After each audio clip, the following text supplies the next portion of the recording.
Testing, testing.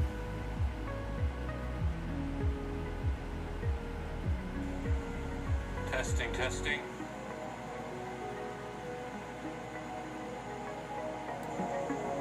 Testing, testing. Test 1, 2. Testing, testing. Test 1, 2. Testing, testing.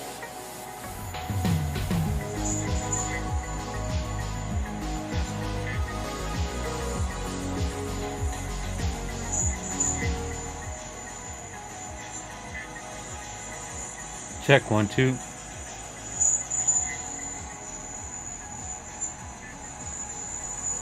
Check 1, 2.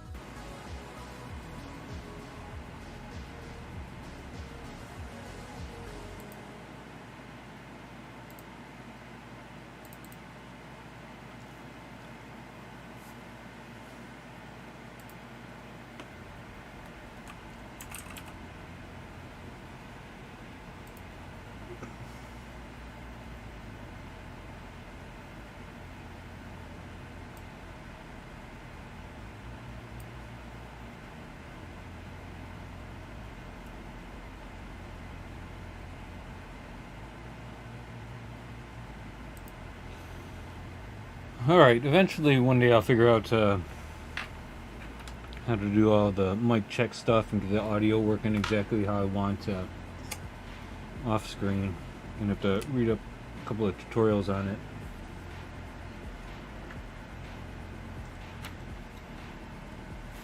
Today's been pretty rough, family disease wise, and get more into that maybe if anybody's interested in the chat listening. So what we're gonna do today, first,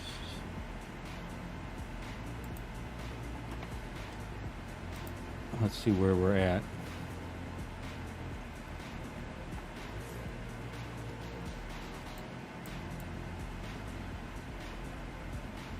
A lot of question marks coming up because I've moved some of the files around. Finished up on the Katanas. They look pretty good.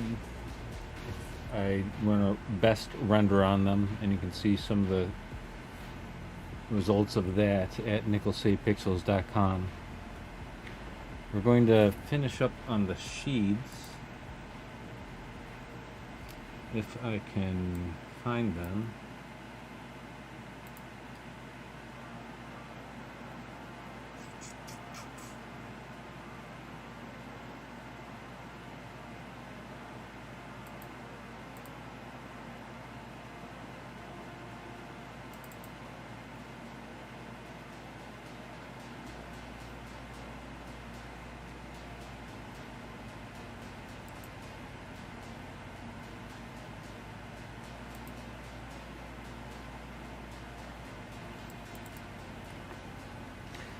And I recently uploaded a video about how to create knots, game ready knots, the best workflow for that. And I came up with a couple of clever tips and tricks to make knot creation quick and easy, relatively painless. But I'm going to process the video.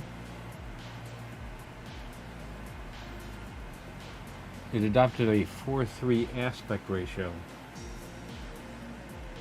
So I'm trying to re-edit that so it looks proper. I recently downloaded and contributed to Hit Films software. Alright. So here's what we have so far.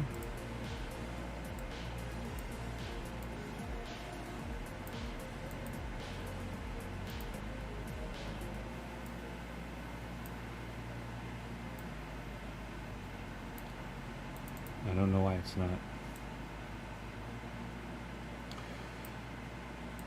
So basically, I worked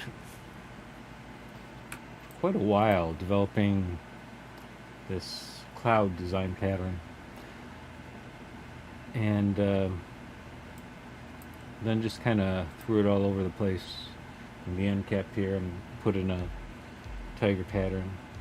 Um, I didn't put as much thought into the overall design here as I typically do or would have liked to, but at this point, perfection is the enemy of progress. And I was showing stuff to my nephew, and he was like, "How long have you been working on this? 2 years?" And I think it's probably been about 2 years. Of course, it's difficult to get things done when you're ill all the time. What we're going to do here, a lot of times you'll see on katana sheaths really complicated, not working, uh, like not like Celtic not working patterns, but literal not working, uh, aesthetically pleasing knots. But for this character, he's a little bit more pragmatic. So what he has on his strap to his katana here is and I did some research, and samurai actually had these. This is basically a tool for scratching your head and cleaning your ears. So I think it's fitting that this samurai is more function over form. What we have to do here is I'm going to duplicate this set of ropes, and just drag them down a bit.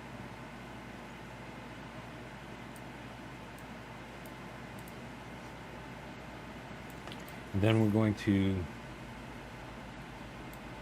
create a knot there using my patented workflow methods.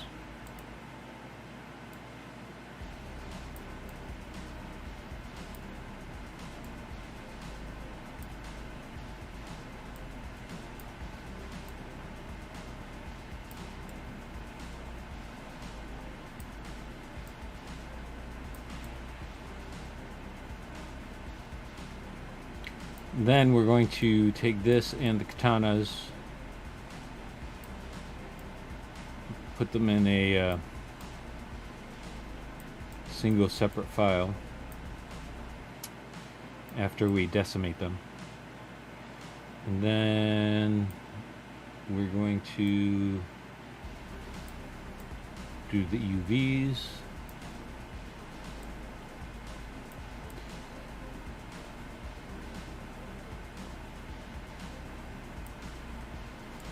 And the retopology.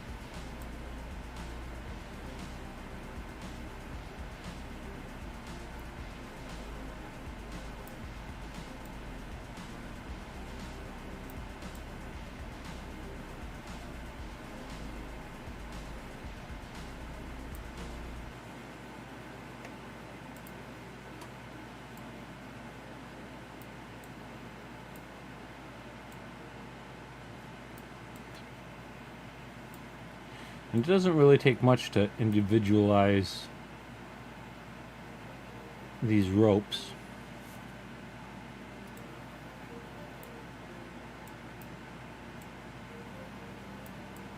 Just tilt them a little, make them overlap a bit.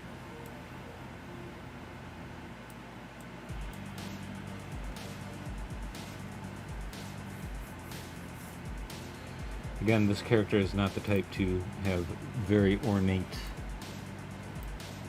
ropes and knots all over the place.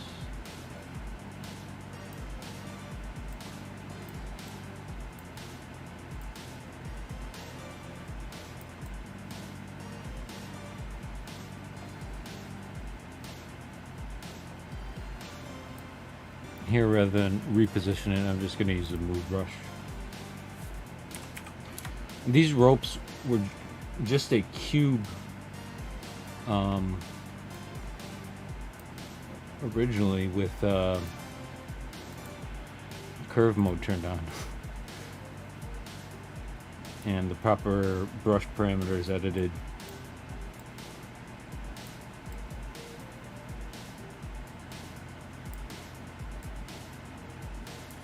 So that it overlapped and stuff.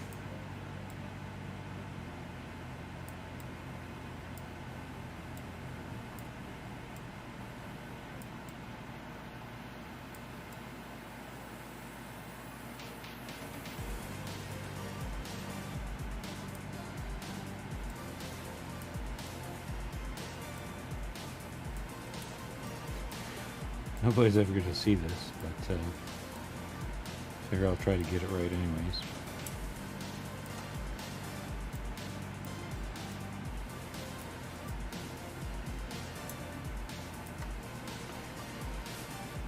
Alright, so now we need a knot and a bit of dangly bits. And we can move on.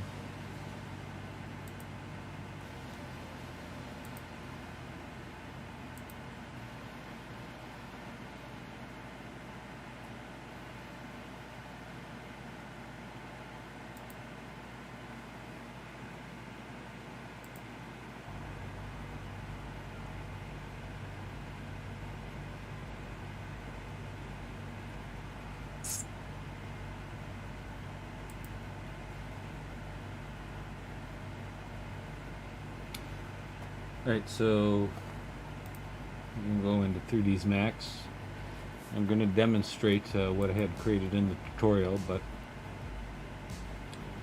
wasn't able to publish up to my standards. So we're going to go to extended primitives. This is the simplest type of knot you can really make. And I imagine Blender has the same functionality with regards to extended primitives. Or any, sort of primitive making. So what we're going to do is create the knot here.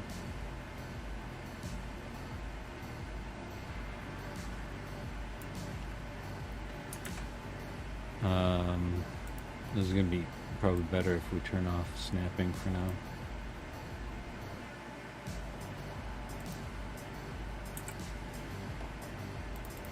Recenter this.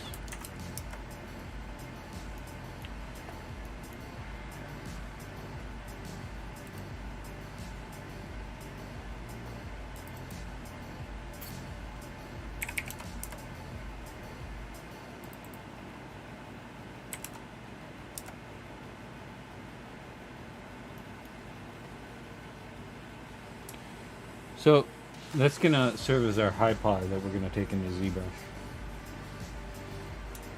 And then this is going to serve as our low poly.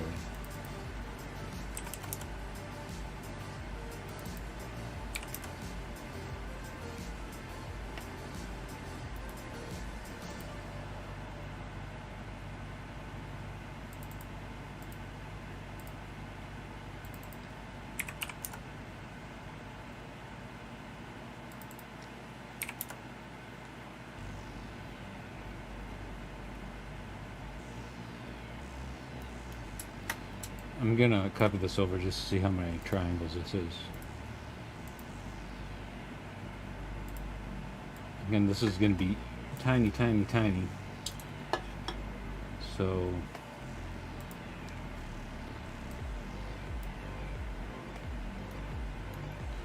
I think this is a good resolution.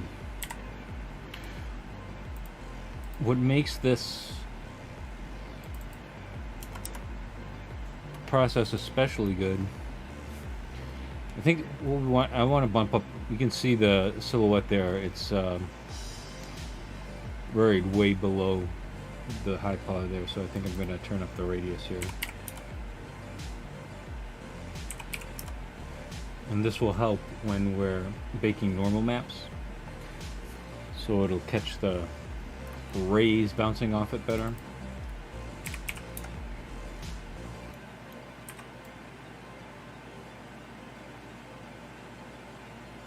that can probably be just as easily accomplished using a cage mesh model when you're baking, but figure why not make it more the size of the high poly anyways. So we're going to create this to an editable poly. We're going to save this as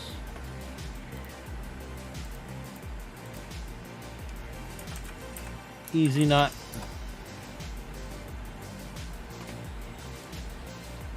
And export the high poly as high poly Easy Nut.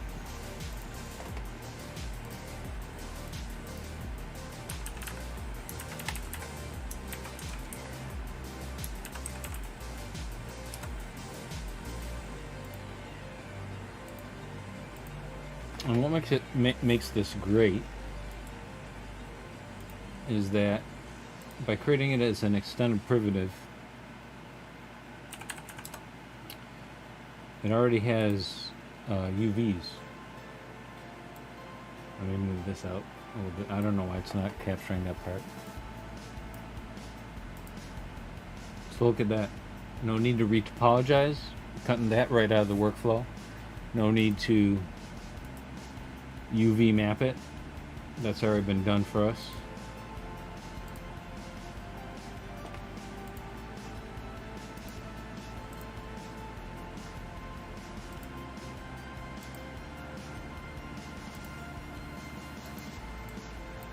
We're going to export this as low poly Easy Nut. Now when we get this over to ZBrush, the high poly will have to be scaled and translated. But as long as we don't rotate it, once we bring this back into Max, so that we're like reassembling all the low poly parts of the Samurai, that'll make it very easy to match up the low poly with the high poly.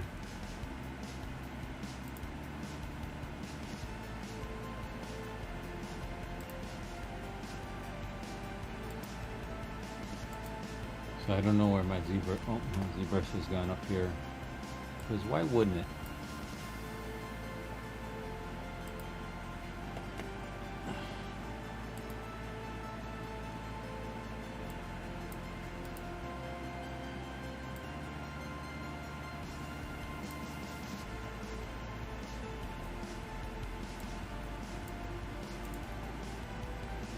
So we're going to import high poly Easy Nut. Oops, so I exported both of them as part of high poly Easy Nut. I meant to export selected and somehow I chose something else.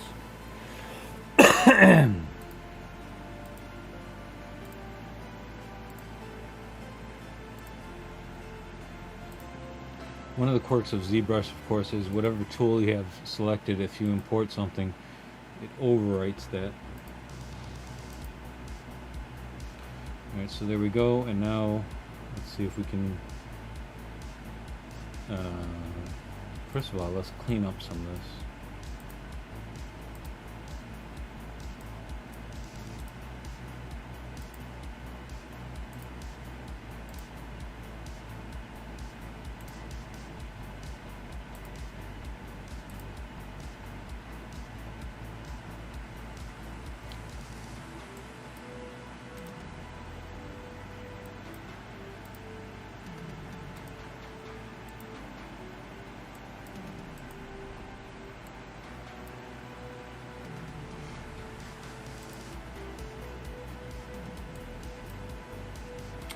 And we're going to append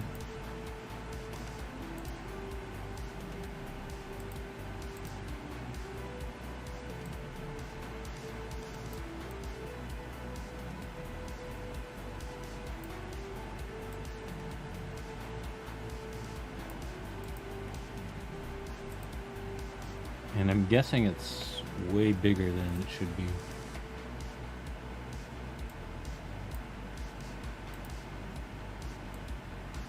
So we gotta keep shrinking it until we see maybe it's much smaller. We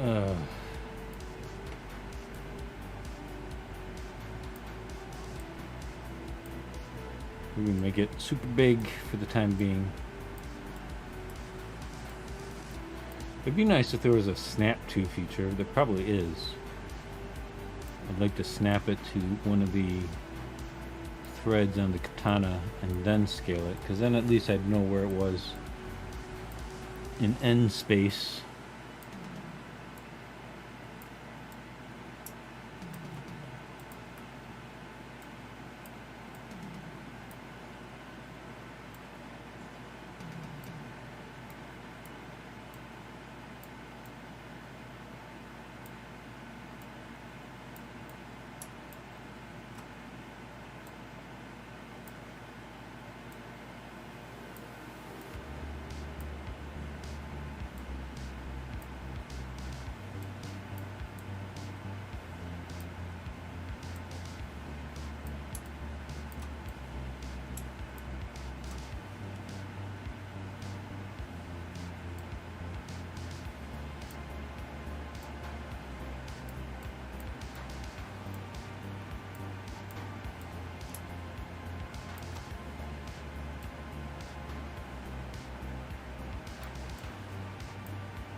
Notice I didn't want to rotate it, but I'm not really happy with how it looks here.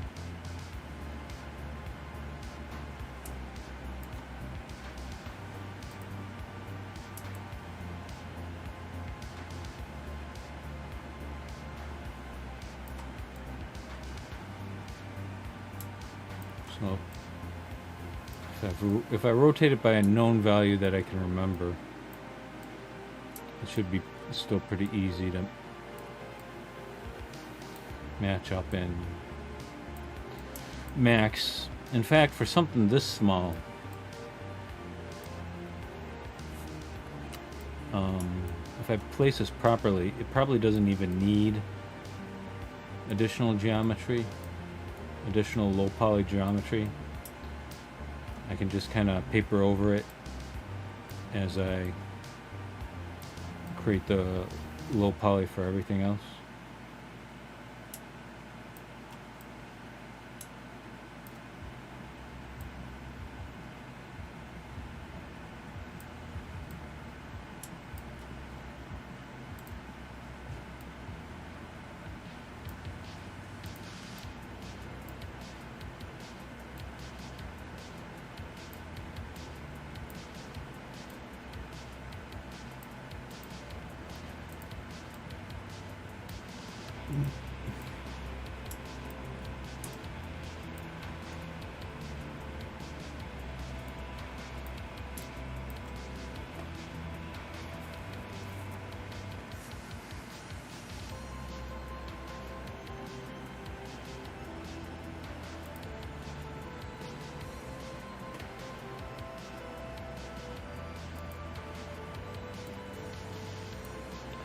I should have sharpened up the edges a little bit before I turned this into an insert mesh brush.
trying to see if I can get away without having to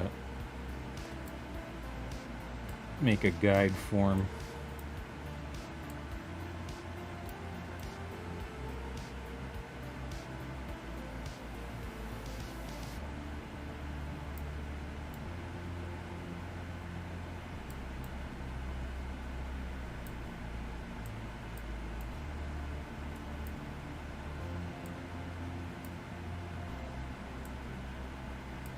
Whoa.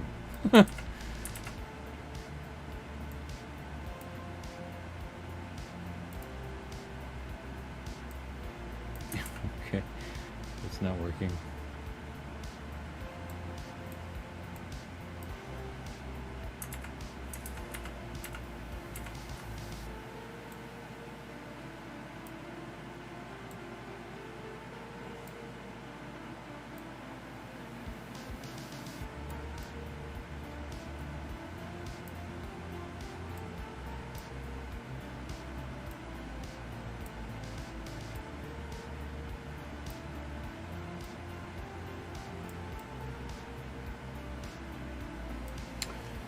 So I think that's gonna work for our purposes.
Yeah, I don't think I'm going to create any additional low poly geometry for the knot. I'm just going to paper over it.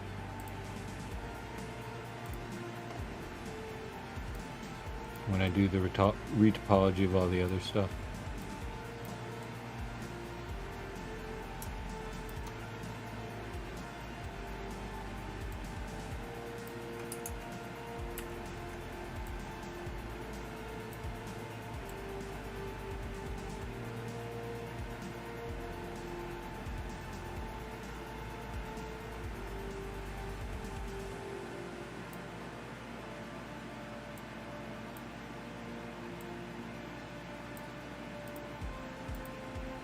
What?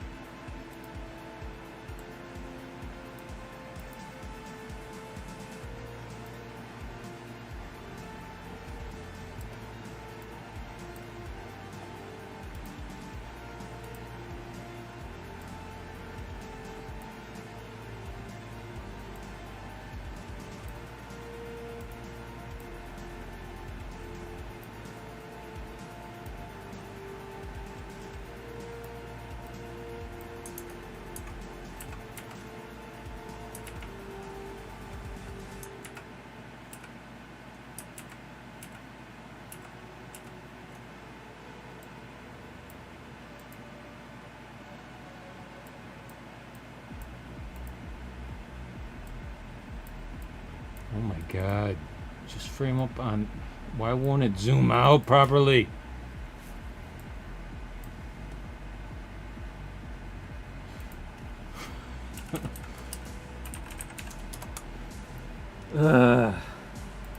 One day I'll get good at this. Thank you for pointing that out.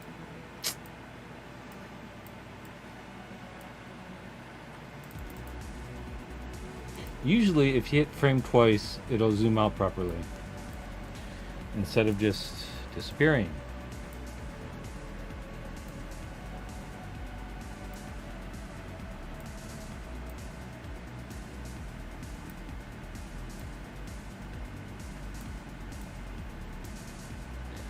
Zoom and move, zoom and move. Thank you. I did a couple of best render passes and posted the screenshots at nickelcitypixels.com, so they look pretty good once you do, like, you know, the proper render pass, and hopefully they'll look even better once I get them properly textured in Substance Painter.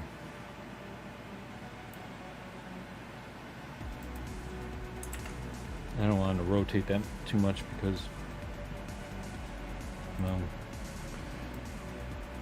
again, I'm not adding additional geometry. I'm just going to paper over this, so I guess it's okay now.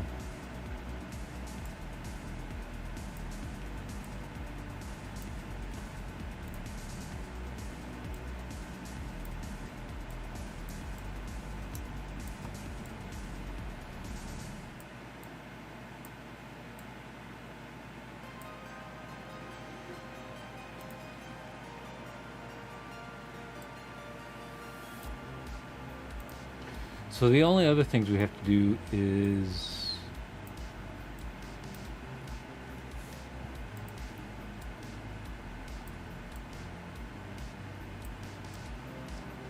that looks okay. I think I'm gonna go for full realism here.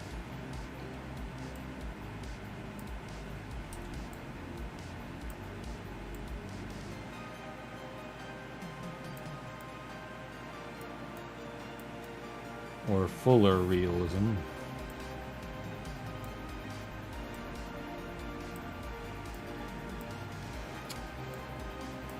The only other thing we have to do is to create basically a triangle insert here, or basically I think the best way to do it is to mask it off and then use deformation to create an indent. I was under the impression that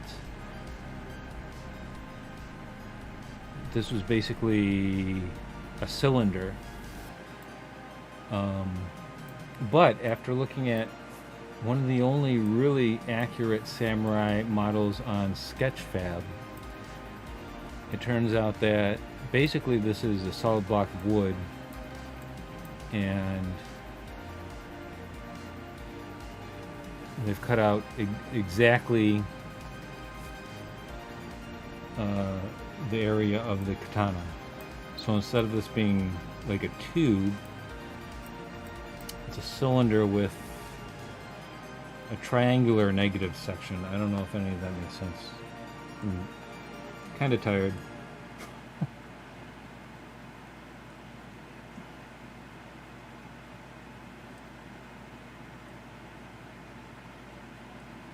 Do I like this? I don't know.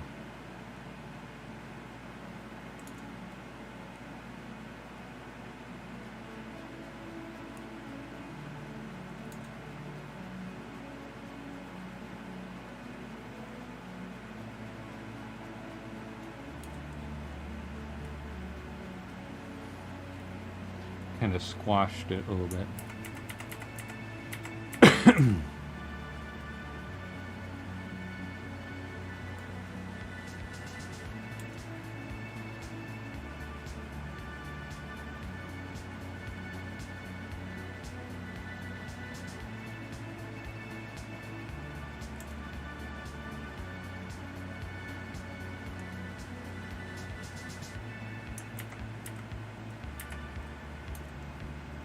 Maybe if I go bigger.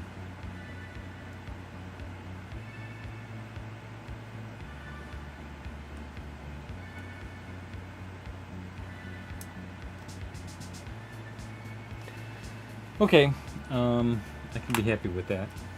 So now, on to creating the negative space.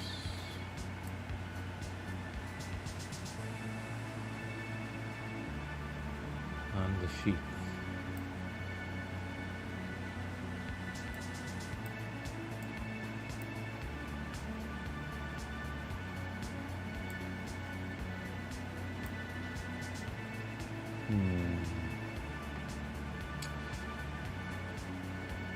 So Akref, if I'm pronouncing that right, what's new? How are you?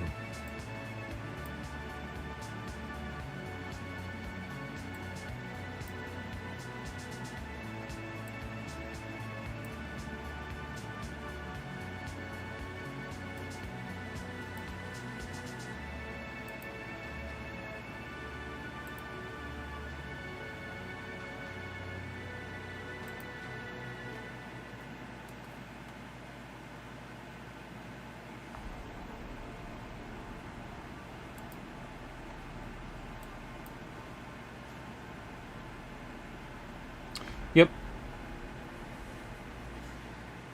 So the cloud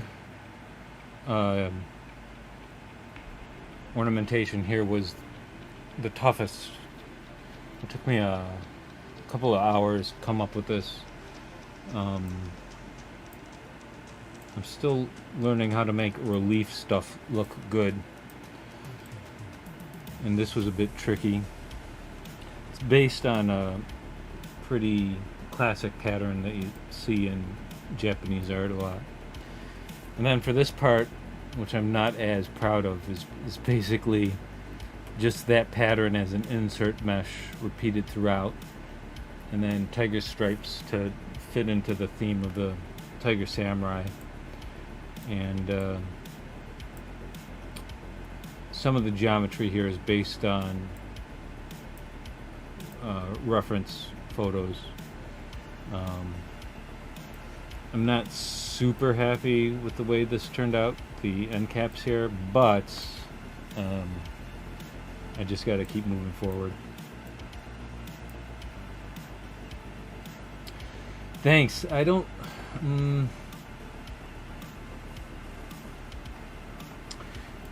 I think the biggest trick I learned on this was to get the planar elements, to get everything like one level, because it's made of different layers, right? Or different heights, different levels of relief. And after sculpting it, it was very hard to get it planar, to get it flat across the surface. So the trick I tried like H polish, I tried trim dynamic, I tried a bunch of stuff, but what wound up working the best was I would mask out a certain section that was all a uniform height, and then scale it so that all the irregularities in height just kind of evened out until it was a flat surface. And then to get it to conform to the shape of the scabbard here, there's a brush, and I had known about it previously and then forgotten about it. And apparently I've forgotten about it again. But maybe I'll do a tutorial. Oh, matchmaker. So you can kind of see the symbol here. It shows the one tool conforming to the shape of the other. It's nearly magical in how it works. Basically, I just put the ornamentation out in front of the scabbard, and then I used the matchmaker tool and just passed over it, and it it made it conform to the same curvature of the scabbard, and then you just kind of move it into place.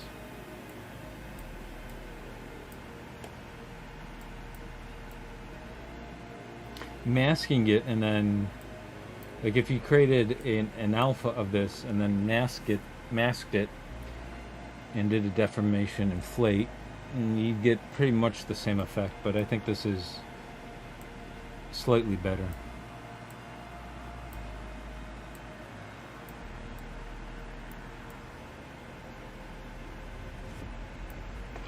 I might have a stream where I was working on the ornamentation.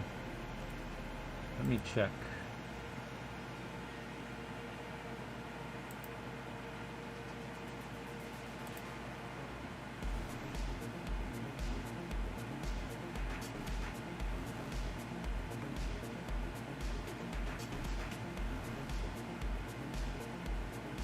I'm not seeing it, but maybe I'll create a tutorial.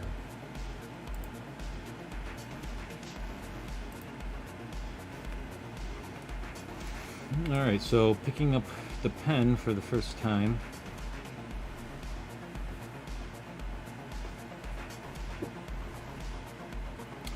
Yeah, the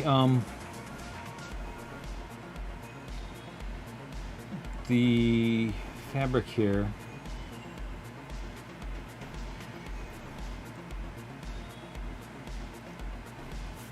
what I did was, you can find like rope insert meshes, and basically I just did one and then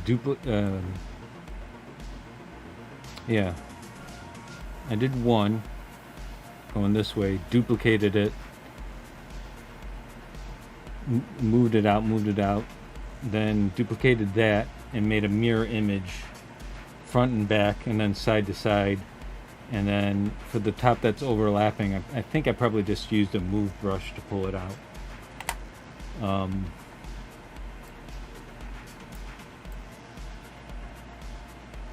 This part isn't too hard because once you get the original thread done,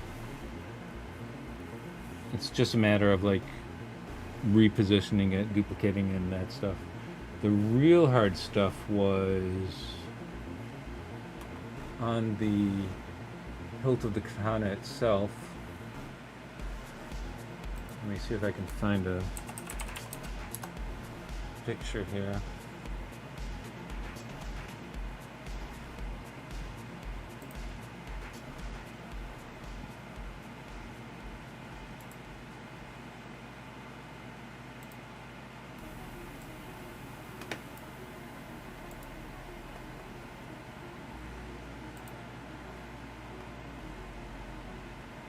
I can't zoom in. But if you see this part here, mostly the same thing. You just draw out a curve insert mesh brush, duplicate it up and down, and then overlapping here, you're just kind of like repositioning it, moving it. Basically, I had a sphere as a guide that I would lay the curve insert mesh brush over, and because it kind of changes, it's not just transforming, you also have to scale it rather than duplicating the thread and repositioning it. I just kept laying lines over and over the sphere until I had something usable.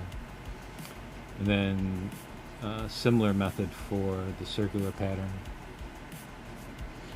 So that is that was time consuming because some of this stuff you can't just duplicate and transform. You have to do each thread individually.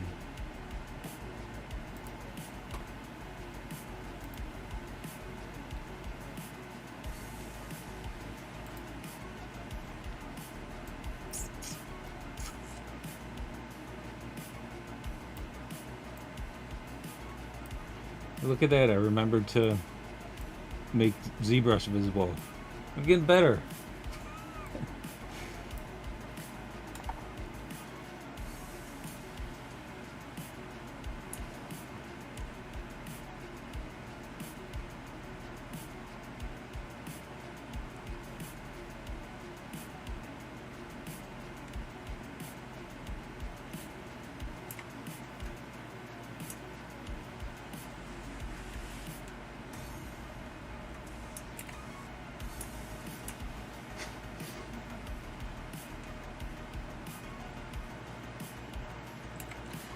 So, I'm probably going to agonize over this too much.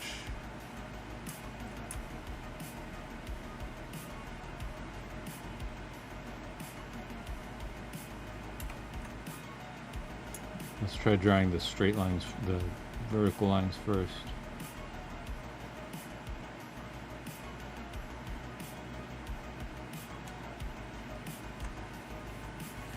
Not great. Alright, we're going to try a different approach. I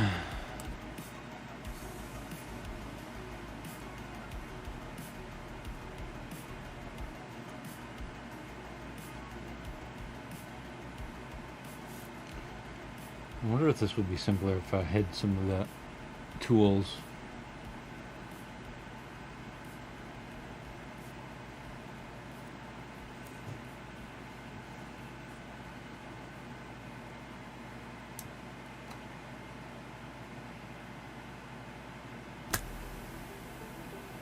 Mosquito.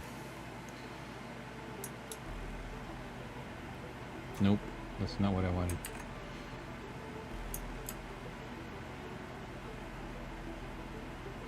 And that's too much. I think I want somewhere in between that.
We're getting there, slowly but surely. Yeah. Oops.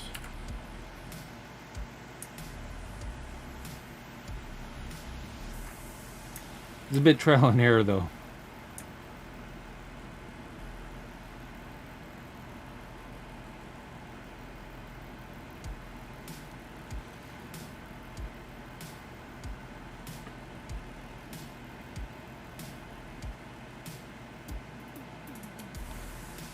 So this was wrong. I gotta go down half the distance because the other one crisscrossing will move the center line up a bit.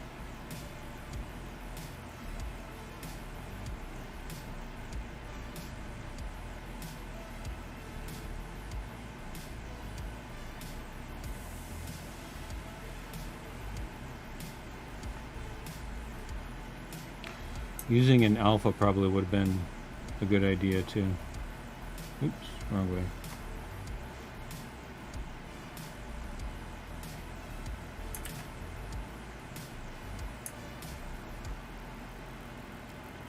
Oh boy.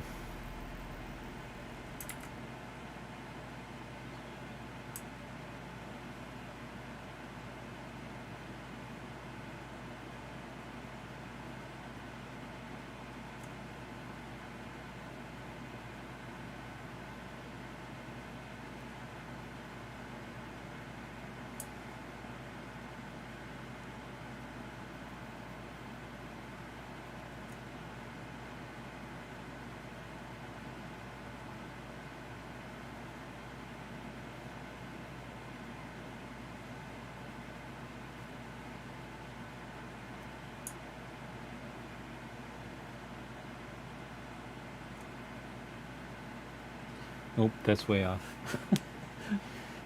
Sorry, this is probably super boring to watch.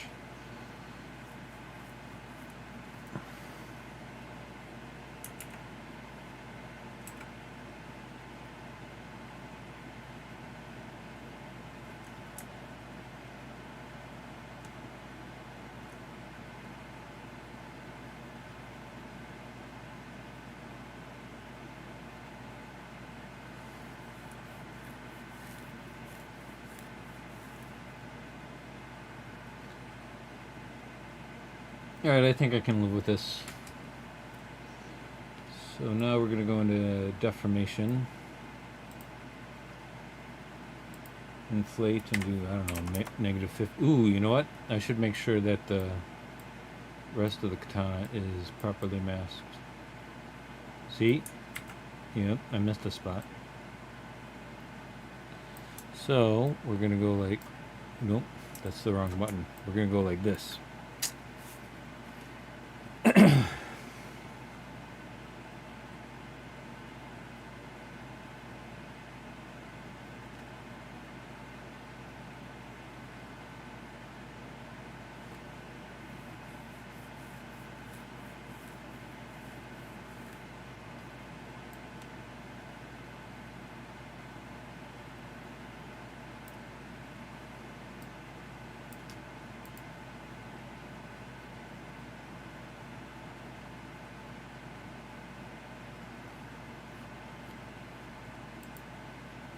Why is frame not working?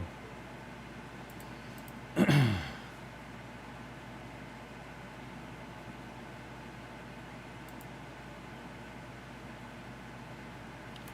is so weird.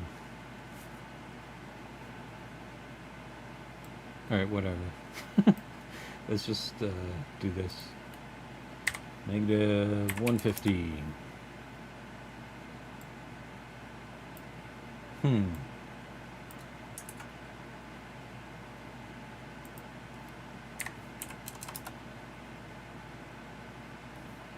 Seems like there's an upper limit.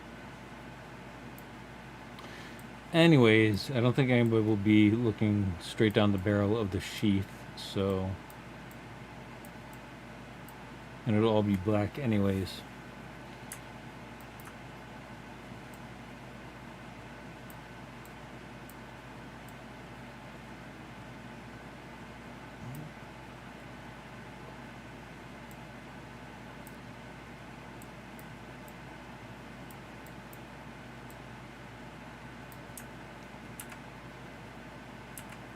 Still a little lopsided.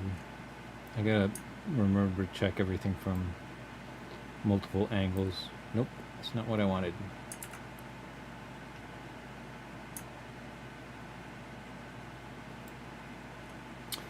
It's for a video game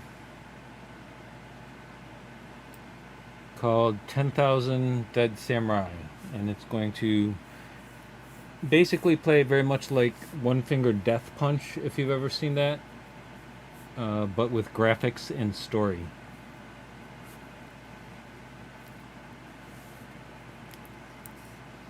And I'm working on the story with a writers group.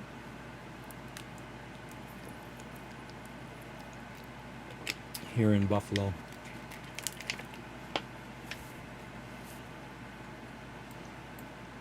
And so far, I think the story is pretty good. I'll probably post excerpts on nickelcitypixels.com. So if you're interested in the story, it'll be there eventually.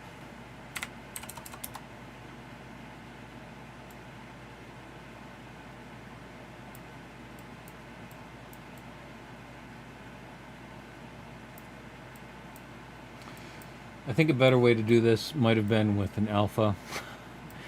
Just draw a wedge in Krita Photoshop.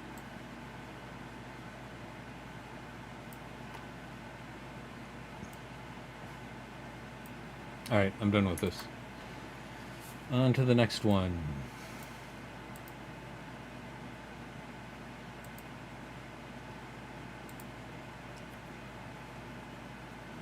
Basic premise of the story is that a foreigner who had been shanghaied into piracy washes ashore in feudal Japan,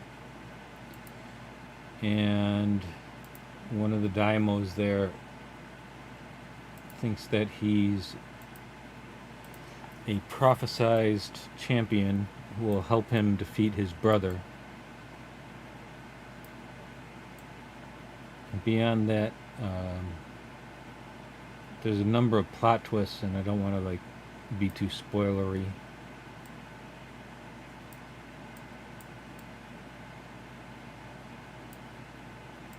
Come on. What happened?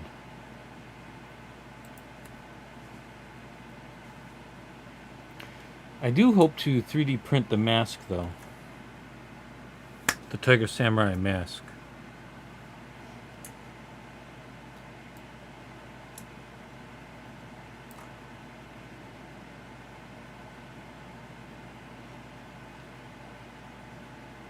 And then actually wear it as my own mask.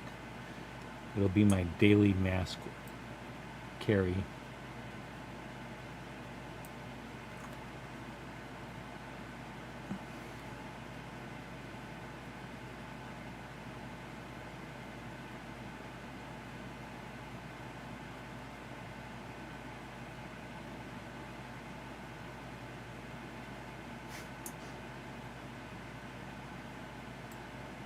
Yep.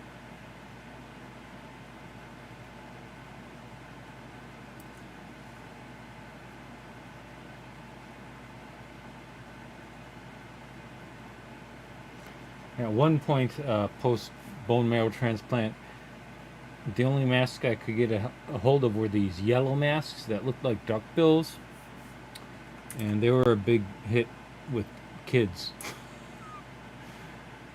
They're like, look, mommy, look at the giant duck.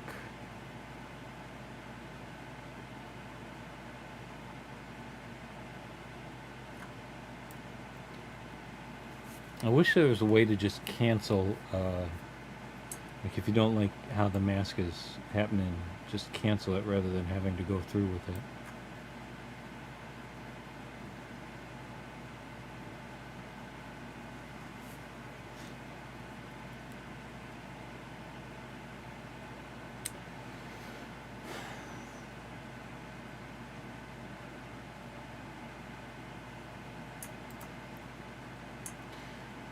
I wonder why there aren't more of those duck-billed masks, now that, in the era of COVID.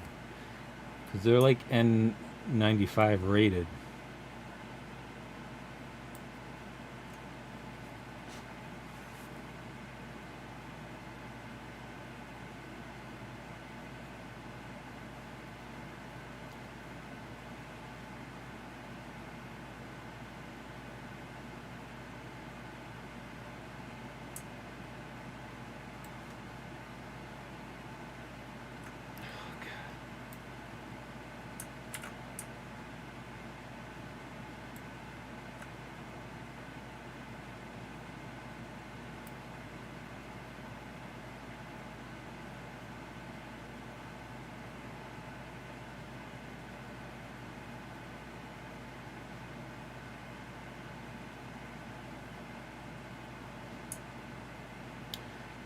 a big part of like, I don't feel comfortable calling myself an artist because a big part of it is able to work quickly and efficiently, and I'm not there yet. Like, this shouldn't be taking that long.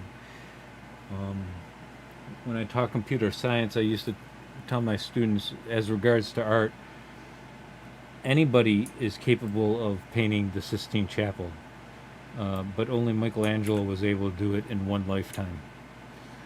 And that really kind of drives home the point, just how important, like, speed and efficiency are. Uh, they're, you think it's all talent and work and what makes a good artist, but speed and efficiency is really kind of the defining characteristics. Like, that's the, I wouldn't feel comfortable calling myself an artist unless I were much faster at this.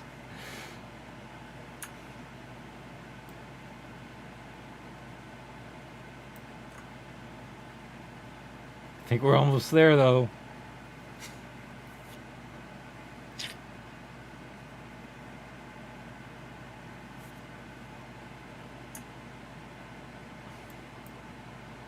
No.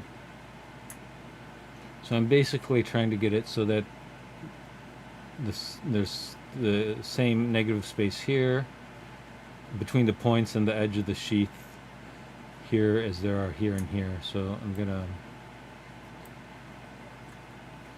mask a little bit more of this off.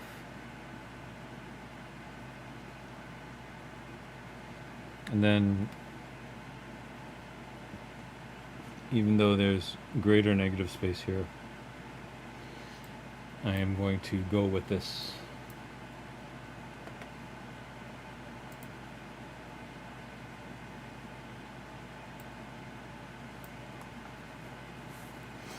And deformation and inflate and negative 200.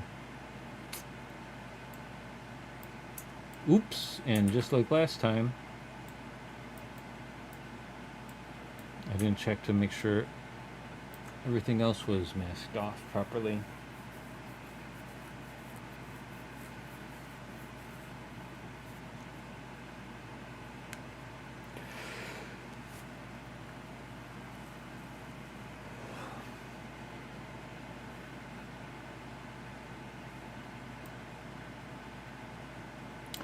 I don't know whether or not to create this indentation as geometry in the low poly, or just have it faked as part of the normal mapping. If I fake it as part of the normal mapping, it'll look less realistic, but I'll be able to alter the dimensions if I want to later on. Either way, I don't think it's that important. I think when the action is happening, nobody's going to be fixated on the ends of these sheaths and be like, wait, there's more negative space here than here. But actually, it is kind of bothering me.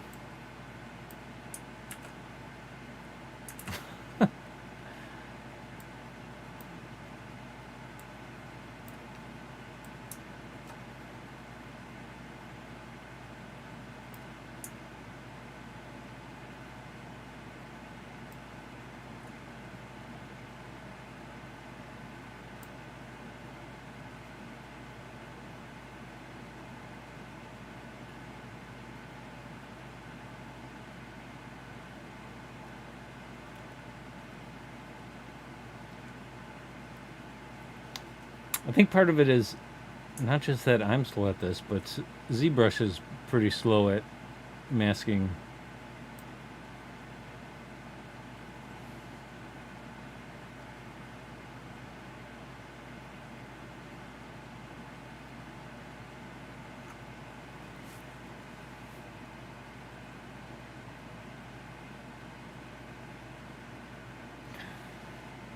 Alright, I think I can live with this. Hopefully.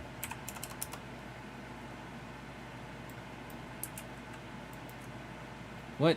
No. Do the thing. Oh my god, what happened?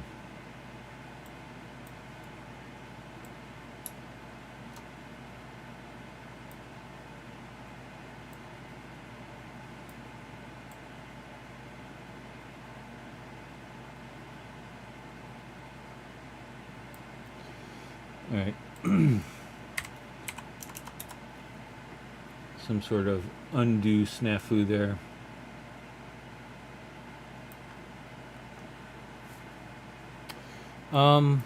No. There might be a slight bevel with the blade. I'm not too concerned about that. The reference on Sketchfab that I saw is pretty much a very sharp triangle. Of course, the blade of the katana is going to come to a very sharp point. So I'm comfortable with this.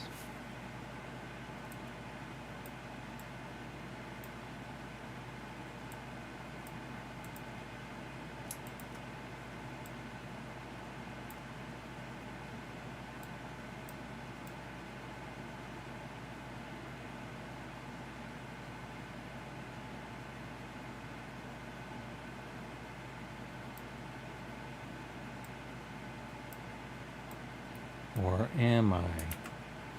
Now comparing the katana sheath and the katana sheath, I see that the katana negative space around the triangle is less.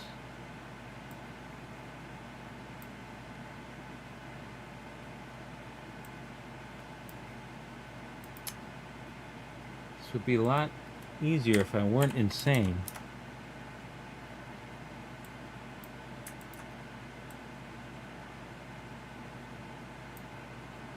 That seems about right. Alright, so that's basically it.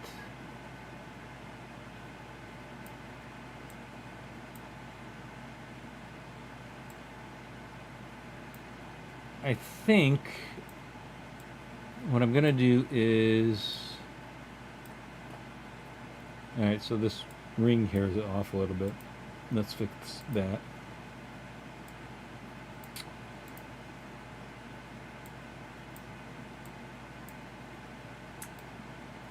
No.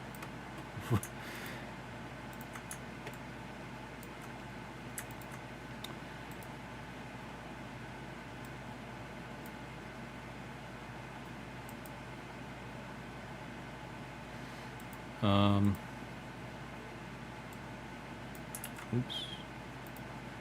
So this lock icon, if it's unlocked, it allows you to move the gizmo, and when it's locked, then it moves the actual object.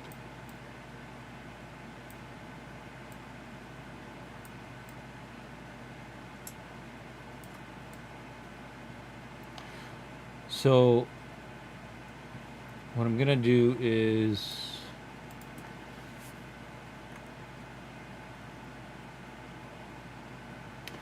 I wish I knew how to use poly paint, because then I could mask some of this stuff off and it'd be a lot easier in Substance Painter. What I think I'm going to try to do sometime this week is look up the guy who did the samurai on Sketchfab, that is the best samurai on Sketchfab, and interview him about his process. I'm very interested on how he did some of the things he did. Like, his threads are individually multicolored, which I think you can only do if you have an insert mesh that's already poly painted, and then you're able to transfer the poly paint into Substance Painter, which I have been able to do successfully. The biggest problem I have with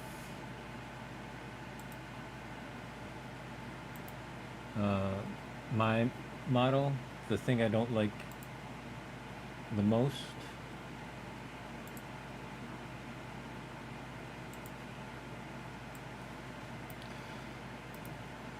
is that you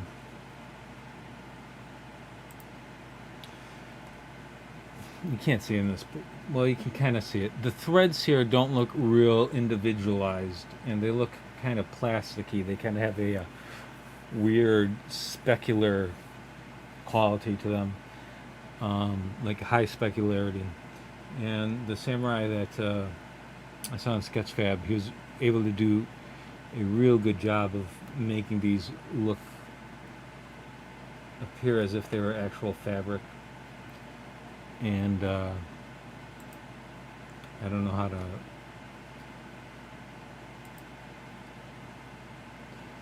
I mean, I put a noise modifier on it in ZBrush, and it still didn't really seem to get the effect that I wanted. So there's probably a way in Substance Painter. Anyways, so hopefully I'll be able to contact him and see what he's doing. All right, back to ZBrush. What we're going to do here is we're going to collapse everything into a single tool, except for these two threads hanging out here on their own. We're going to create separate low poly geometry for them. So we're going to create two separate meshes.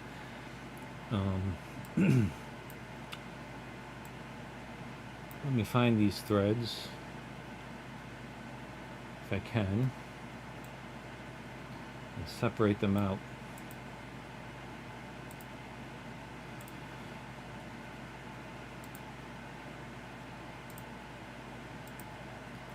We'll send this to the top, and then the rest, all this is going to be saved out as a single mesh. At this point, probably a good idea to save.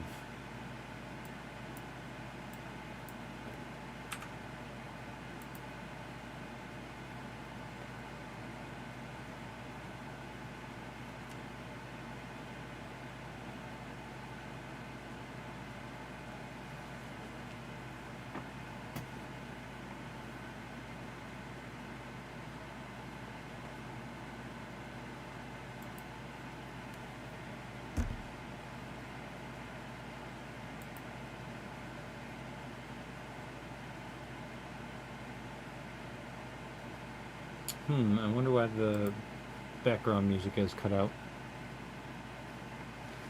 Anyways, alright, so we've saved. We're going to merge down. We should we...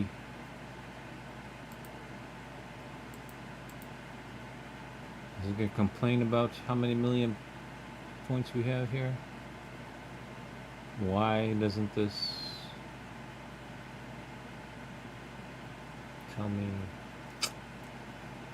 All right.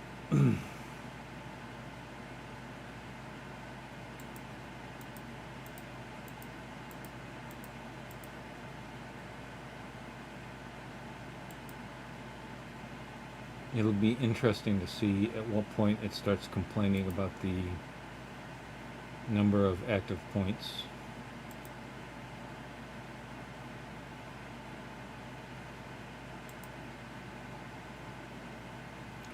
I hate decimating everything individually a lot of the time because I feel like it's probably going to be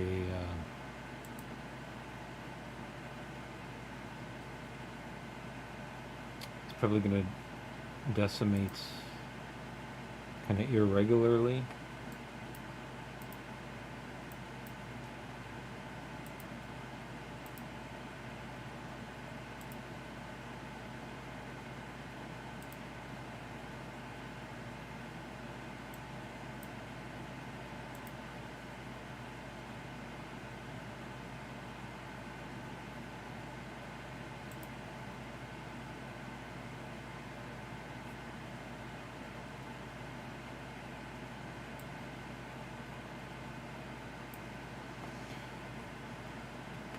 Alright, so at no point did it complain about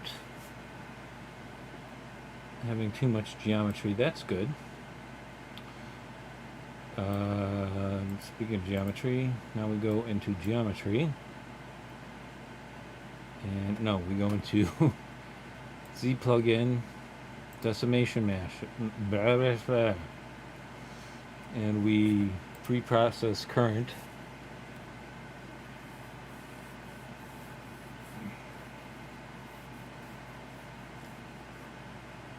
3D coat, which is where I usually do my retopology, sometimes complains about high poly counts. We'll see.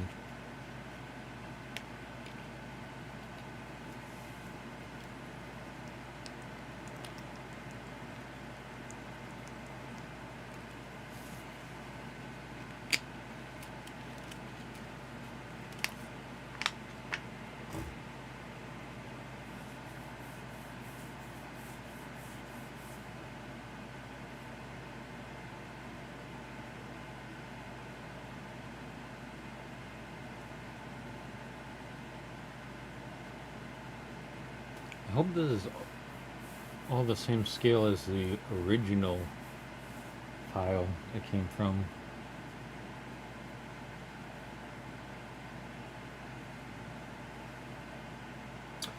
Ooh, I have a video about how much I hate Topple Gun. um, what was the reason?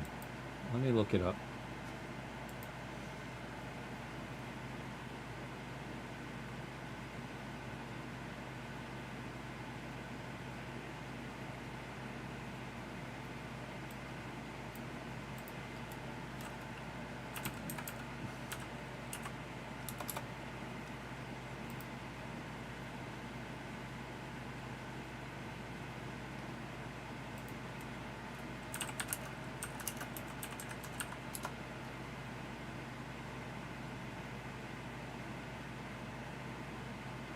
Something about the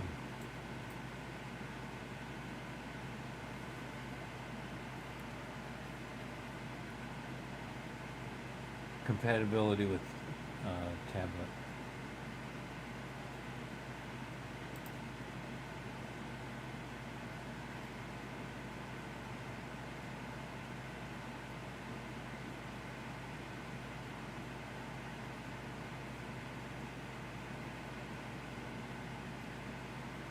Give me a moment. I'm refreshing my memory as to why.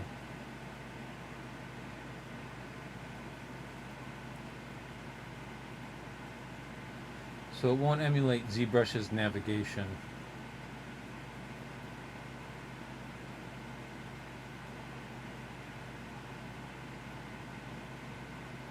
And if you're only using a tablet,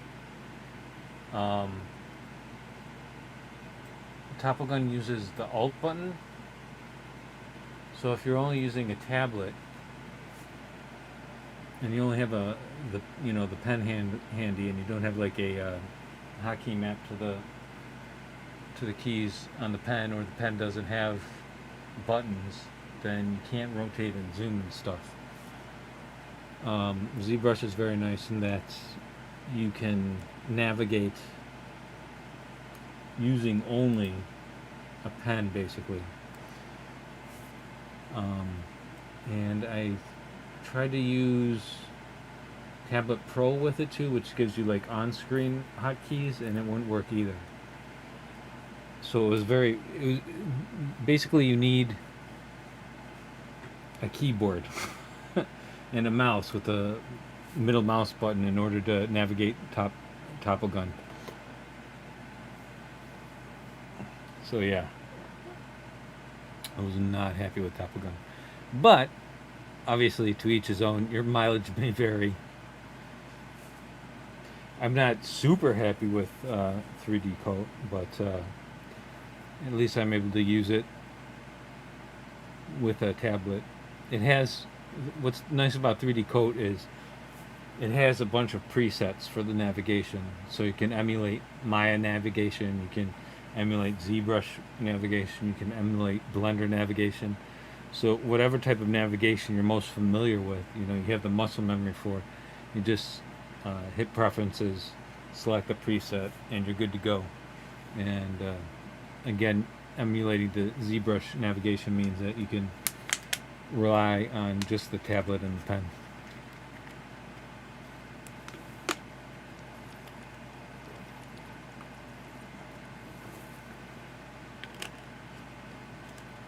But yeah, I was shocked because I bought Topple Gun.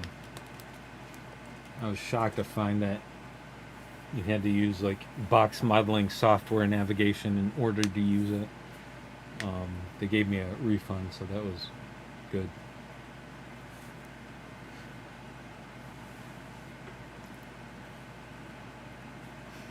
But yeah, the video is called Topple Gun is kind of trash.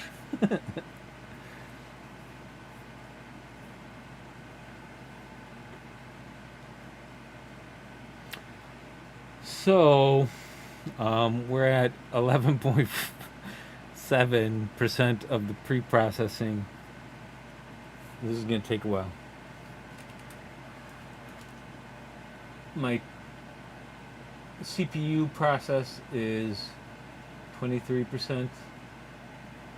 Uh, I'm using 87% of my 64 gigabytes of memory, and my temps are 40 for the CPU and 53 for the GPU. So maybe I should have decimated each of the subtools individually. Maybe my PC will catch on fire.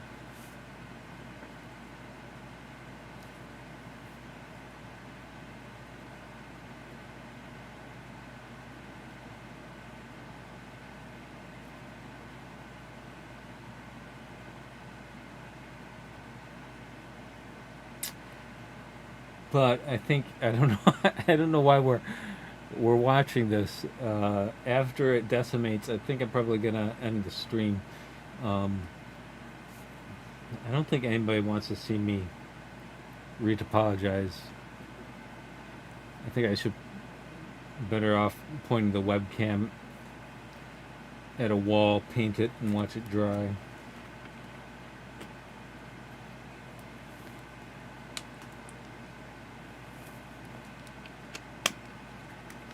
By the way, I'm gonna set up a new channel. Ironic, considering I haven't been creating enough content for this channel. But basically, it's going to be called, well, depending on how many characters YouTube allows me, Cancer Death Bucket List. And it's going to be me trying to accomplish all the things I want to accomplish before I die of the graft versus host disease. Which I don't intend to, but statistically speaking,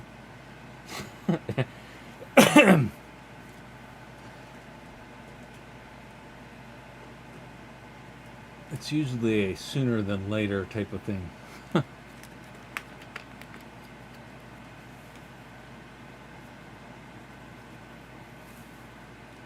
So the stuff on that is going to be like, right now I'm trying to fix up my recumbent bike.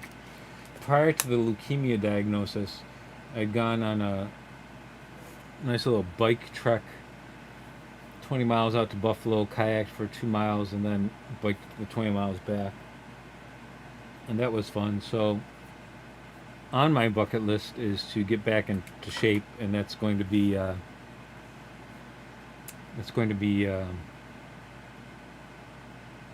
part of it. Mini streams about samurai. Yeah, I've been working on this way too long.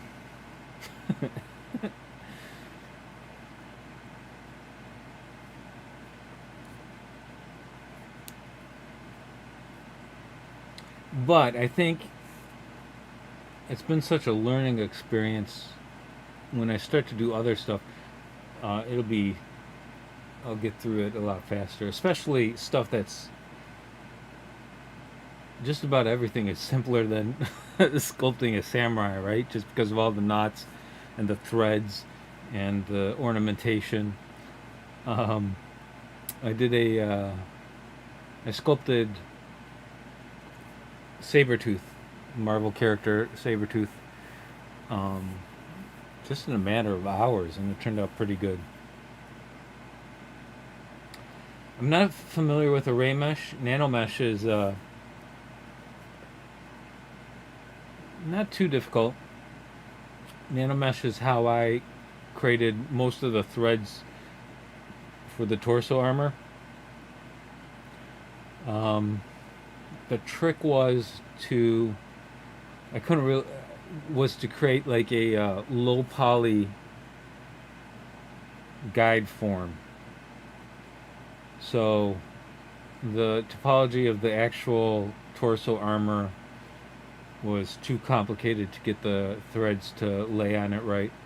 So I basically created a retopologized version of the torso armor in which each polygon was going to be a square in which the thread would appear. And I think I have a stream on that somewhere. So while we're waiting, let me look that up and I'll try to play that for you.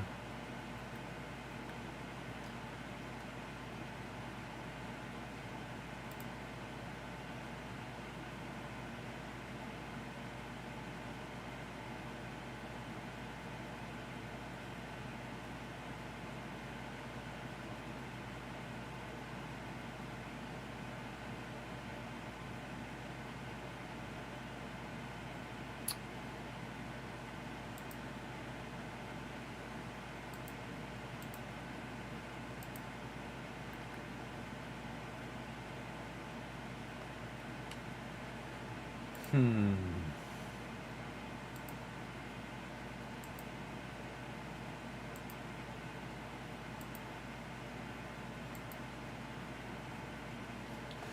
Okay, so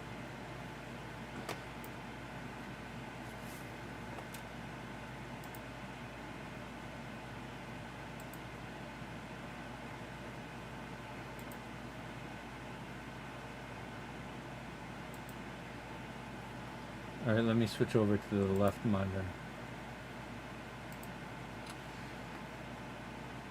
So there's these threads, and basically you can see this is the neck guard, the part going right around here. And there's a high poly, and then I retopologized it, and you can see that this is the low poly. And then you get in there with, you create an insert mesh, which is the thread, and then you turn on the nano mesh features.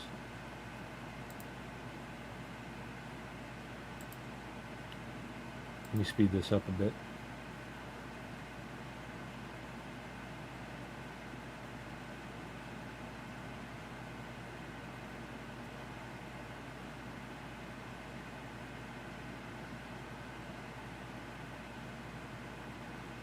You have to have polygroup all, and then you just kind of drag them out like that. And a lot of them, for whatever reason, face the wrong way, and you have to like click them individually to get them to turn the right way, spin them around.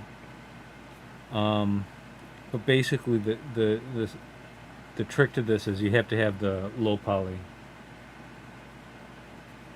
in order to get proper placement of where you want the nano meshes. So maybe I'll do a tutorial on that too. Look at this. I'm getting rid of the left monitor, and we're back to ZBrush.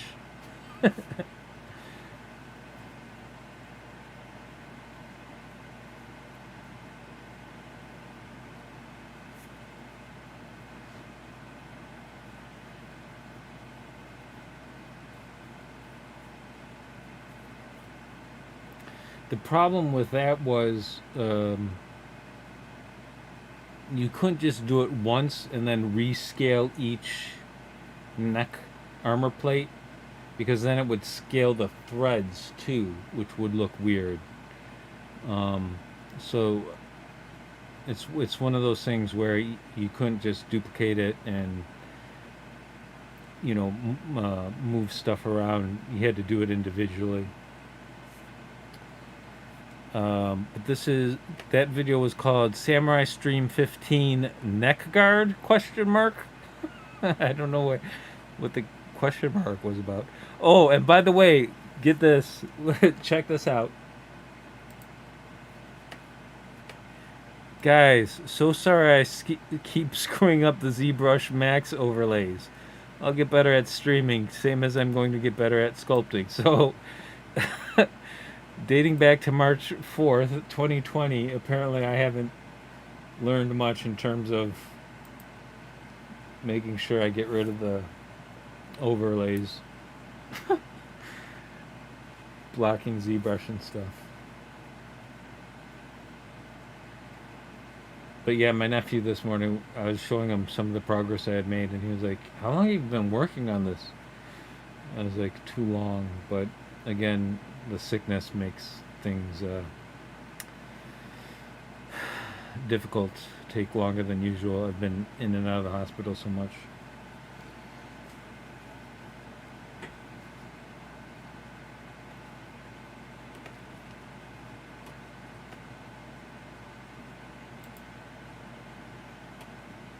And we're at 58%.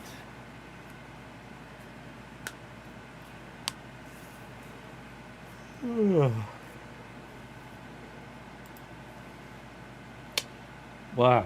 So with polyframe on, you can kind of see exactly how dense these are.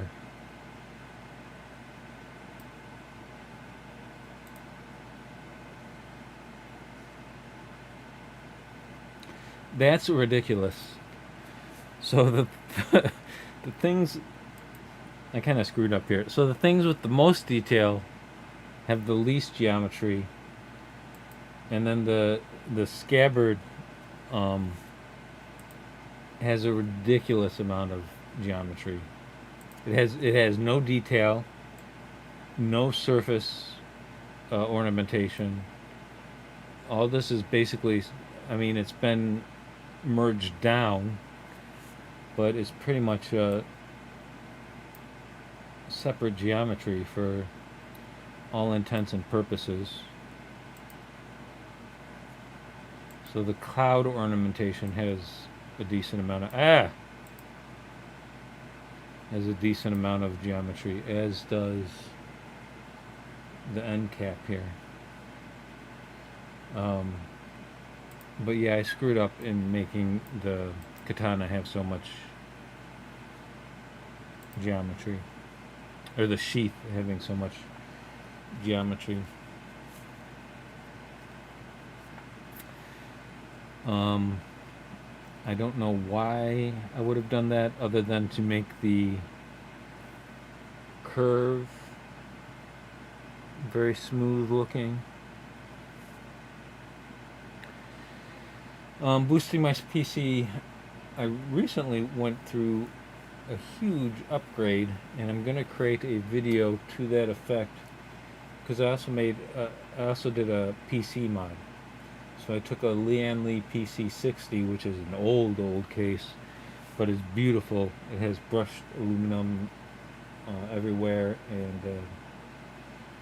there's a lot of ergonomic features engineered in. The problem is it was built before a time when anybody thought people would want to see the insides of a computer.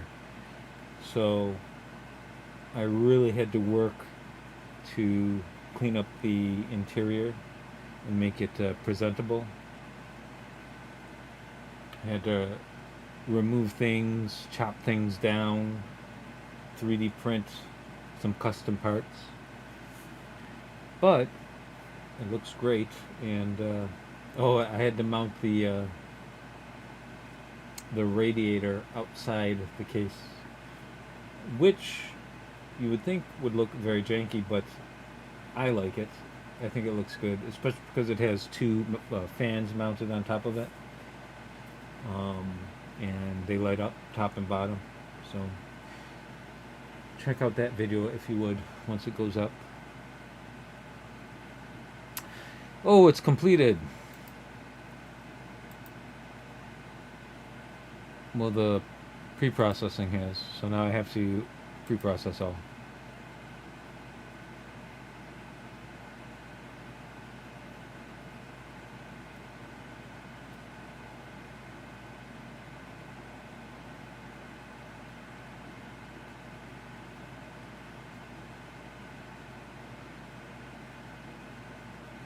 And I don't know why it's analyzing mesh. It should have done that during the pre-process process.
Oh, I didn't see they had to go. Um, Thank you very much for watching. It brightens my day. It makes the content that much better, and I truly appreciate it. And I hope to see you on Thursday. I'm going to try to get back to Tuesday, Thursday, and Friday. But thank you very much for joining me, and take care. And with that, I'm probably going to end the stream.